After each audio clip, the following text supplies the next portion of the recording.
Bonjour, j'espère que cette semaine commence bien. Oui, par la grâce de Dieu, elle se passera bien. Tu es dans une saison favorable et rien ne t'arrêtera. Tu vivras, tu accompliras les desseins de Dieu sur la terre. C'est pour cela que Jésus est venu, pour que le ciel se rapproche sur la terre et ceux qui ont eu la révélation puissent marcher dans une nouveauté de vie. Les choses anciennes sont passées. Toutes choses sont devenues nouvelles. Je vais t'encourager avec cette pensée. Ne crains pas, crois seulement. Même si tu as l'impression que les terreurs de l'enfer se lèvent contre toi, ne crains pas, crois seulement. Les ténèbres n'ont pas d'effet sur la lumière. Quand la lumière, lui, les ténèbres s'enfuient. Jairus avait eu un besoin urgent d'aller voir Jésus parce que sa fille était gravement malade à la mort. Et il a couru le risque d'être exclu de la synagogue parce qu'il était chef de la synagogue. Il était alors interdit d'aller voir Jésus en ce moment. Il s'est prosterné en disant, viens à mon secours, ma fille est gravement malade.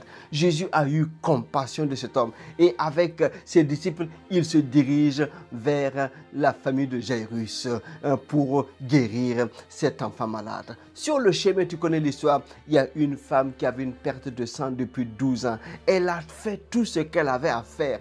Elle a visité des médecins, elle n'a pas été guérie. Elle s'est dit en elle-même, si je peux toucher seulement le bord du vêtement, je serai guérie. Elle a manifesté une foi totale. Et quand elle s'est approchée, elle a touché le bord du vêtement, la puissance de Dieu l'a visitée. Le ciel s'est ouvert pour elle par sa foi et elle a été guérie. Je viens te dire, non, non, non, regarde au ciel, manifeste ta foi, appelle à manifestation les desseins de Dieu dans ta vie et le ciel va te visiter. C'est la promesse de Dieu. C'est pour cela que Jésus est descendu, afin que le ciel s'ouvre, afin que Dieu se manifeste sur la terre. Il se manifestera dans ta vie. Pendant que cette femme se réjouit, on vient dire quelque temps plus tard à Jairus, non, ce n'est pas la peine de déranger le maître. Ton enfant est maintenant mort. Et quand Jairus entend ça, Jésus voit dans son cœur un découragement et Jésus lui dit, ne crains pas.